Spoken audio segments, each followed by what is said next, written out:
জ্বলন্ত আগুনে পুড়তে ইসরায়েল আমেরিকাকেও ধোঁকা দিচ্ছে। ইরানে হামলার কঠিন পরিণতির অপেক্ষায় দেশটি।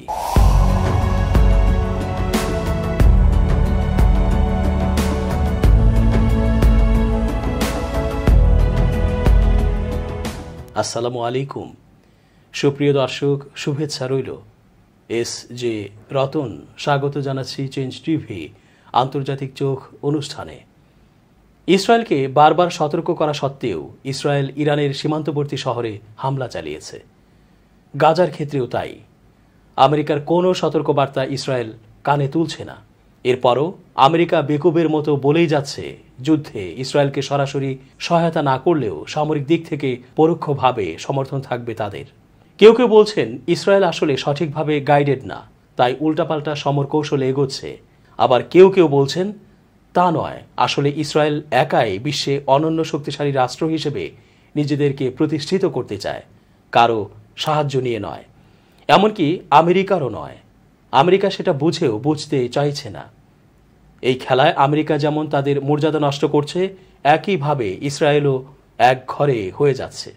এই সুযোগে ইরান ইসরায়েলকে সাহায্য করার জন্য কত শক্তি অর্জন করে রেখেছে এবং তার ভয়াবহতা কেমন তা তো ইরানের প্রতিশোধমূলক হামলায়, ৩০০-এর অধিক ক্ষেপণাস্ত্র হামলায় বিশ্ব তা দেখেছে। ইরান যুদ্ধের জন্য পূর্ণ প্রস্তুত, তৃতীয় বিশ্বযুদ্ধের জন্য। এমন কথা শোনা যাচ্ছে প্রয়োজনে যে কোনো সময় ইসরায়েলের বিরুদ্ধে পারমাণবিক বোমা হামলাও চালাতে পারে ইরান। আর আমেরিকাকে চূড়ান্তভাবে সতর্ক করে রেখেছে যেন টু শব্দটি করতে না পারে, তাহলে আমেরিকাকেও গুঁড়িয়ে দেওয়া হবে। যুক্তরাষ্ট্রকে অন্ধকারে রেখেই শুক্রবার ইরানে হামলা চালিয়েছিল ইসরায়েল, এমন তথ্যই জানা যাচ্ছে। ইসরায়েল তার ঘনিষ্ঠ মিত্র যুক্তরাষ্ট্রকে বৃহস্পতিবার জানিয়েছিল 5 ওভারের ছুটি শেষ হওয়ার আগে তারা ইরানে হামলা চালাবে না। এক সিনিয়র কর্মকর্তা মিডল ইস্ট আইকে জানিয়েছেন এ কথা। পরিচয় প্রকাশ না করার শর্তে ওই সিনিয়র মার্কিন কর্মকর্তা বলেন, মার্কিনীদের ইসরায়েল আশ্বস্ত করেছিল যে 5 ওভারের ছুটি শেষ না হওয়া পর্যন্ত ইরানে তারা হামলা চালাবে না। উল্লেখ্য, 5 ওভারের ছুটি শুরু হবে 22 এপ্রিল, শেষ হবে 30 এপ্রিল। ইরানে ইসরায়েলের হামলাটি ছিল সীমিত পর্যায়ের, সম্ভবত উত্তেজনা আর বাড়াতে না দেওয়ার পরিকল্পনা অনুযায়ী তা করা হয়েছিল। ইরানি রাষ্ট্রীয় মিডিয়ার খবরে বলা হয়, ইস্পাহান নগরীতে 3টি ড্রোন গুলি করে ভূপাতিত করা হয়েছে।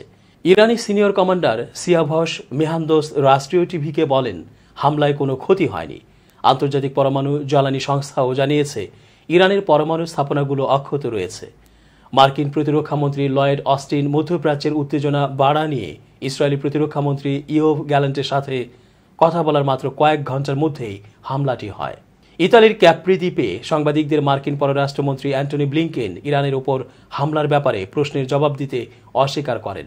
তিনি বলেন, কোনো ধরনের আক্রমণাত্মক অভিযানে যুক্তরাষ্ট্র জড়িত ছিল না, এটুকু ছাড়া আমি ইরানে হামলার ব্যাপারে কিছুই বলছি না। তিনি বলেন, আমাদের অংশীদারদের নিয়ে যুক্তরাষ্ট্র উত্তেজনা কমাতে কাজ করে যাবে। তবে শুক্রবার সকালে ইতালির পররাষ্ট্রমন্ত্রী অ্যান্টোনিও তাজানি সাংবাদিকদের বলেন, একেবারে শেষ মুহূর্তে হামলাটির ব্যাপারে যুক্তরাষ্ট্রকে অবহিত করে ইসরায়েল। তিনি বলেন, যুক্তরাষ্ট্রের সাথে হামলাটির ব্যাপারে কোনো আলোচনা হয়নি, এটা ছিল স্রেফ একটি তথ্য। মিডল ইস্ট আই এ ব্যাপারে হোয়াইট হাউসের মন্তব্য চেয়েছিল, কিন্তু এই প্রতিবেদন প্রকাশ করা পর্যন্ত কোনো সাড়া পাওয়া যায়নি। ওয়াশিংটনে মার্কিন দূতাবাসের সাথে যোগাযোগ করেও কোনো জবাব পাওয়া যায়নি। এদিকে শুক্রবার বিকেলেই ইরানি বিমানবন্দরগুলোতে বিমান চলাচল শুরু করে। এছাড়া রেভলিউশনারি গার্ডের এক কমান্ডার রয়টার্সকে বলেন, বদলা নেওয়ার কোনো পরিকল্পনা তাদের নেই। মেহান্দোস রাষ্ট্রীয় টিভিকে বলেছেন, তাদের বিমান প্রতিরক্ষা ব্যবস্থা সন্দেহজনক বস্তুকে টার্গেট করেছে। তিনি বলেন, হামলায় কোনো ক্ষতি হয়নি। এদিকে এক বিশ্লেষক ইরানি রাষ্ট্রীয় টিভিকে বলেছেন, মিনি ড্রোনগুলো অনুপ্রবেশকারীরা ইরানের ভেতর থেকেই উড়িয়েছিল। ইসরায়েলি কর্তৃপক্ষ হামলার ব্যাপারে নীরব রয়েছে। অবশ্য বেশ কয়েকজন রাজনীতিবিদ এবং সাবেক কর্মকর্তা হামলার ব্যাপারে কথা বলেছেন।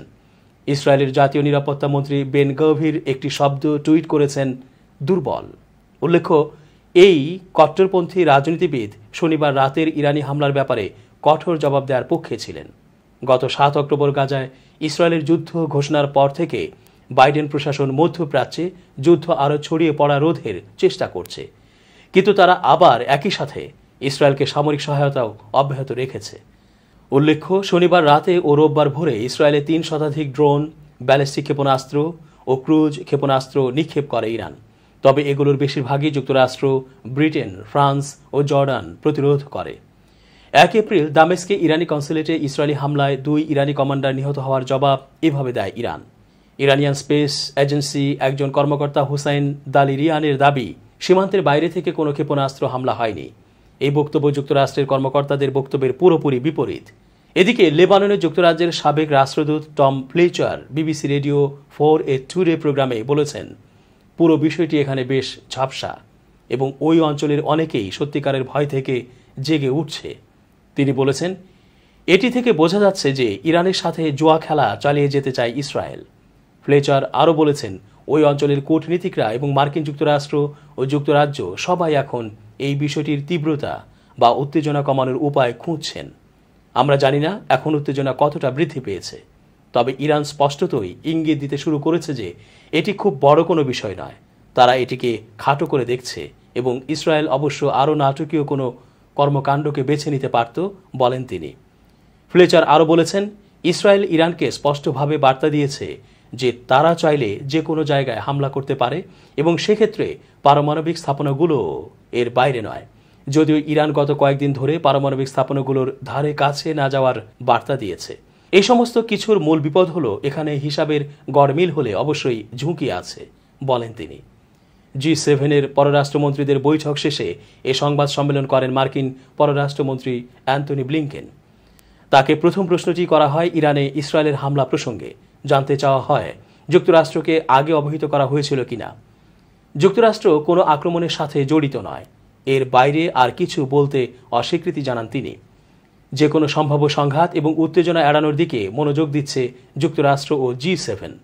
ব্লিংকেন আরও যোগ করেন, ইসরায়েল একটা নজিরবিহীন হামলার শিকার হয়েছে এবং ইসরায়েল যেন নিজেকে রক্ষা করতে পারে এটা নিশ্চিত করাই যুক্তরাষ্ট্রের লক্ষ্য।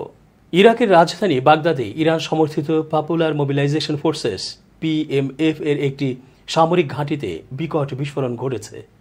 বাগদাদের দক্ষিণে বেবিলন এলাকায় এই ঘটনা ঘটে। হামলায় অন্তত 1 জন নিহত এবং 6 জন আহত হয়েছে বলে জানা গেছে। সূত্রটি জানায়, PMF এর সামরিক ঘাঁটির গোলাবারুদ ডিপোতে বিস্ফোরণটি ঘটে। তবে এ ব্যাপারে বিস্তারিত কিছু জানা যায়নি। নিকটস্থ হিলানগরীর হাসপাতাল সূত্রে জানা গেছে, বিস্ফোরণে PMF এর 1 যোদ্ধা নিহত এবং 6 জন আহত হয়েছে। এর আগে এক বিবৃতিতে বেবিলনের PMF জানায়, আমেরিকান আগ্রাসন কালসো সামরিক ঘাঁটিতে বোমা হামলা ঘটিয়েছে। এই বাহিনীটি ইরানের সাথে ঘনিষ্ঠ, তবে সাম্প্রতিক সময়ে ইরাকি কর্তৃপক্ষ একে আনুষ্ঠানিক নিরাপত্তা বাহিনী হিসেবে স্বীকৃতি দিয়েছে। ইরাকে এই হামলাটি যুক্তরাষ্ট্র চালায়নি বলে দাবি করেছে দেশটি। এক্সে এক পোস্টে US সেন্ট্রাল কমান্ড জানায়, তার বাহিনী ইরাকি সামরিক ঘাঁটিতে কথিত হামলাটি চালায়নি। তারা জানায়, মার্কিন বাহিনী হামলাটি চালিয়েছে বলে যে খবর প্রকাশিত হয়েছে তা সত্য নয়। ফ্রান্সের প্যারিসে ইরানি কনসুলেটে ঢুকে আত্মঘাতী হামলার হুমকি দেয়া এক ব্যক্তিকে গ্রেফতার করেছে ফরাসি পুলিশ। শুক্রবার এ ঘটনা ঘটে, তবে পুলিশ বলছে ওই ব্যক্তির কাছে কোনো বিস্ফোরক ছিল না। পুলিশের একটি সূত্র বার্তা সংস্থা রয়টার্সকে বলেছে, সকাল 11টার দিকে গ্রেনেড ও বিস্ফোরকের মতো দেখতে কিছু বস্তু নিয়ে এক ব্যক্তি ইরানি কনসুলেটে ঢুকে পড়ে। পরে ওই ব্যক্তি বের হয়ে গেলে তাকে গ্রেফতার করা হয়। তবে স্থানীয় টিভি চ্যানেল BFM জানিয়েছে ওই ব্যক্তির হাতে নকল গ্রেনেড ছিল। পুলিশ সূত্র জানিয়েছে, এই ব্যক্তি এর আগে গত সেপ্টেম্বরেও ইরানি কনসুলেটের কাছে সহিংসতা চালানোর চেষ্টা করেছিলেন। লা প্যারিসিয়ান পত্রিকা তাদের অনলাইনে জানিয়েছে, বেশ কয়েকজন প্রত্যক্ষদর্শী জানিয়েছেন ওই ব্যক্তি কনসুলেটে পতাকা পদদলন করেন এবং বলেন তিনি তার ভাইয়ের হত্যার বদলা নিতে চান। তবে এটা পরিষ্কার নয় যে ইরান ইসরায়েল সংঘাতের সাথে এর কোনো যোগসূত্র আছে কিনা। প্যারিসে আমেরিকান দূতাবাস তাদের নাগরিকদের ইরানি কনসুলেট এলাকা এড়িয়ে চলার পরামর্শ দিয়েছেন। একই পরামর্শ দিয়েছে ফরাসি পুলিশও। শুক্রবার সকালে ইরানি শহর আসফাহানে বিস্ফোরণের শব্দ পাওয়া যায়।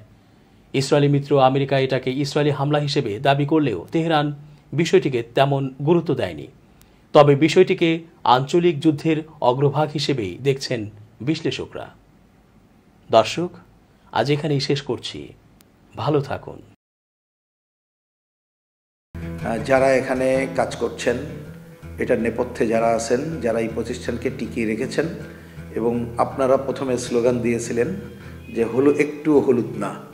আমি আশা করব নির্ভয় অবস্থান থেকে আপনারা কথা বলবেন, জনগণের কথা তুলে ধরবেন, এবং অবশ্যই তার একটা অন্যতম লক্ষ্য হবে অসাম্প্রদায়িকতা, অবশ্যই তার একটা অন্যতম লক্ষ্য হবে মুক্তিযুদ্ধ, অবশ্যই তার একটা অন্যতম লক্ষ্য হবে মানুষের শোষণ মুক্তি। আমি চেঞ্জ টিভির সকলকে শুভেচ্ছা জানাচ্ছি।